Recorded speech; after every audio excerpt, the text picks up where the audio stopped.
Rotarian Dr. K. Srinivasan met and congratulated Rotary International President Dr. Bharat Pandya.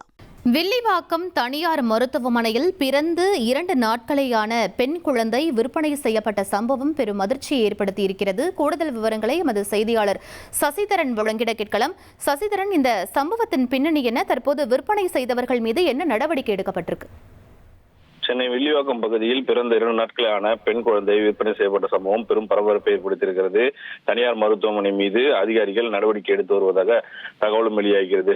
Chennai மாவட்ட குழந்தைகள் நலத்துறை அதிகாரிகள் சென்னை மாவட்ட ஆட்சியரான சிங்காரவேலன் மாளிகையில் இருக்கிறார்கள். அங்கு ஒரு மருத்துவமனையில் இருந்து குழந்தை விற்பனை நடைபெறுவதாக தகவல் கிடைக்கப்பட்டதை அடுத்து வில்லிவாக்கம் பகுதியில் இருக்கக்கூடிய அந்த மருத்துவமனைக்கு சென்று அவர்கள் ஆய்வு மேற்கொண்ட போது பிறந்து 2 நாட்களேயான பெண் குழந்தை விற்பனை செய்யப்பட்டதாக பரபரப்பு தகவல் வெளியாகியது.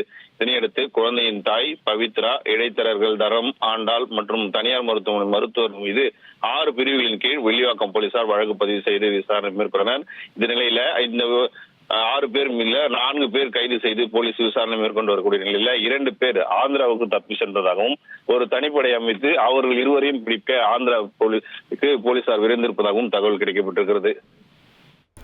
விவரங்களுக்கு நன்றி சசிதரன். பிறந்து 2 நாட்களேயான பெண் குழந்தை விற்பனை செய்யப்பட்ட சம்பவம் பெரும் அதிர்ச்சியை ஏற்படுத்தியிருக்கிறது.